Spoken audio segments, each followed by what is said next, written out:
Halo, jumpa lagi bersama saya Hairul. Hari ini saya akan mencoba tutorial bagaimana cara untuk memeriksa prosesor Intel ya. Ya, benar. Ini khusus Intel saja karena saya belum tahu bagaimana cara untuk cek prosesor AMD ya. Selain dari fisiknya tapi dari segi fungsinya ya. Kalian udah paham lah misalnya untuk cara pemasangan dan lain-lain, udah Windows masuk Windows dan lain-lain, intinya udah nyala. Bagaimana cara ngecek nih prosesor kita berfungsi dengan baik atau tidak? Caranya dengan mudah, kita cukup download aplikasi namanya IPDT.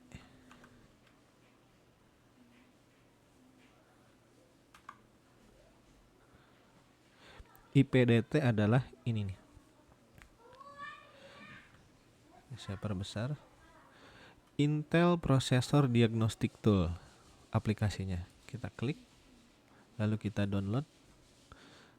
I accept saja.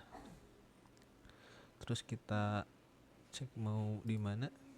Kita pilih di folder yang memudahkan kalian aja ya, di mana. Lalu save. Nah, setelah download selesai, kita buka hasil downloadnya, lalu kita install.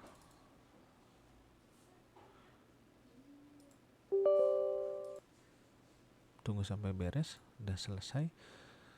Lalu satu lagi ada yang namanya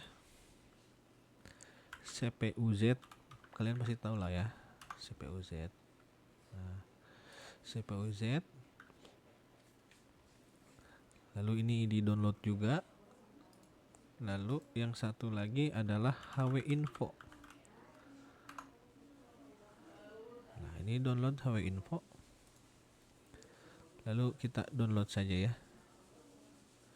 Oke, sampai di sini anggap aja semuanya udah beres karena saya udah punya semua aplikasinya ya. Jadi kita ini close saja.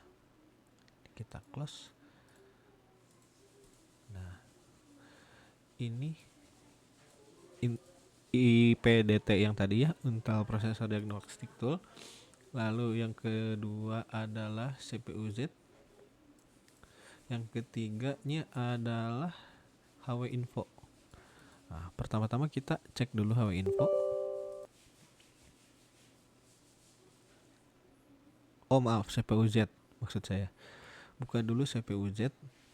Nah ini ya. Nah kita cek kayak ini semua dan lain-lain. Otomatis terdeteksi ya. Kalian misalkan beli prosesor apa untuk Intelnya. Kebetulan ini ada saya i7 11700 ya.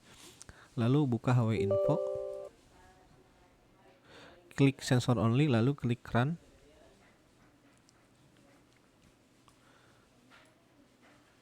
Nah setelah itu kita cek di bagian temperaturnya ya, yang ini core temperatur.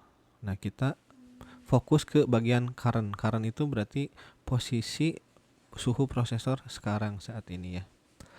Setelah itu lalu kita bisa buka Intel Processor Diagnostic Tool atau IPDT yang tadi ya. Klik 2 kali lalu yes. Biarkan aplikasi berjalan. Ini bisa diminimize aja untuk CPU-Z-nya. Nah, bisa kalian lihat di sini. Ini ada beberapa tes yang dilakukan otomatis ya. Jadi kita hanya tinggal menunggu saja. Kayak genuine Intelnya pas, berarti lolos ya. Brain sitting string pas, cache-nya udah dites pas, MMX SSE pas, IMC pas. Nah sekarang prime number kita cek dulu.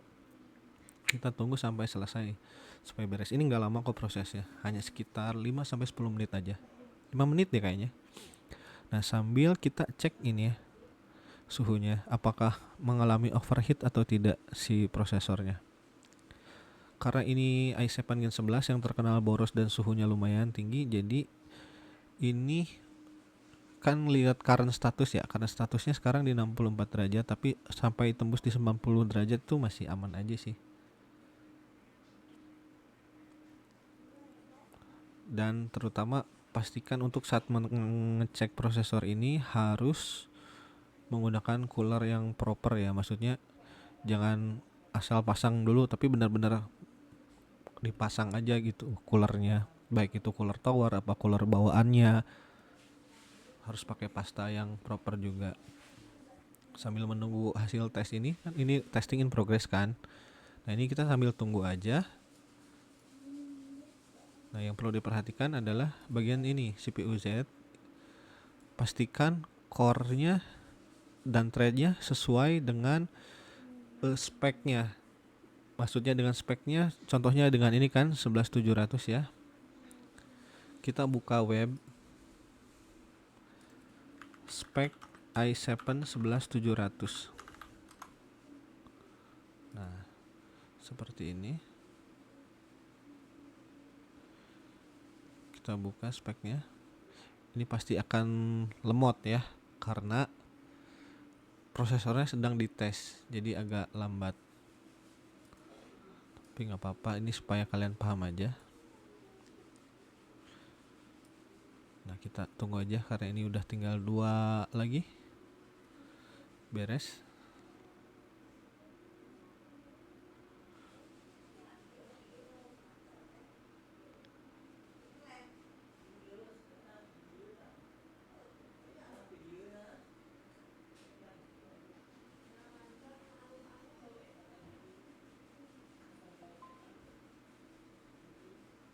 Nah, beres kan?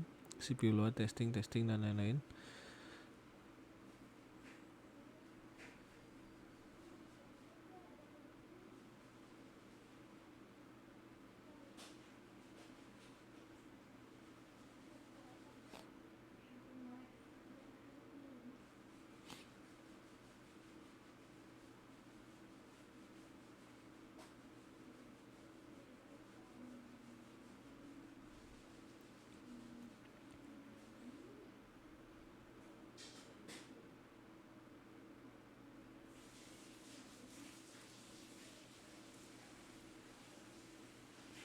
Nah, kita fokus ke sini dulu ya.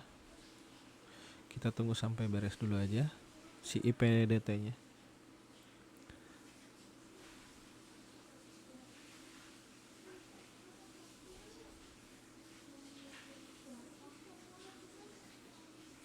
Nah, kalau sudah beres, pas akhirnya artinya adalah ini lolos ya, udah lolos tes semua, dan ini ada sekolah akhirnya. Pas berarti normal semua fungsinya, baik itu single core, multi core dan lain-lain seperti itu. Udah bisa close aja. Nah, terus untuk CPU Z-nya kita samakan dengan spek yang ada di web. Misalkan kalian beli 11700 di contoh karena prosesor ini 11700. Nah, kita cek jumlah inti 8, total thread 6. Berarti benar ya. Kayak gini. Kita cocok-cocokkan aja. Yang paling dicek sih terutama ini, soalnya saya pernah mengalami waktu itu Core i5 Gen 10 10400F yang harusnya 6 core 12 thread, dia cuman 4 core kebacanya. Sudah dipastikan bahwa prosesornya itu memang ada cacat gitu ya, jadi nggak ada masalah lah gitu, seperti itu. Oke, begitulah bagaimana cara mengecek prosesor Intel, terutama misalkan kalian beli prosesor Intel bekas, kalian bisa cek dengan aplikasi yang namanya IPDT atau Intel Processor Diagnostic Tool. Oke, video kali ini sampai di sini aja. Thank you. Semoga bermanfaat buat kalian ya. Klik like buat kalian suka video ini, dan jangan lupa untuk di subscribe. Thank you, bye bye.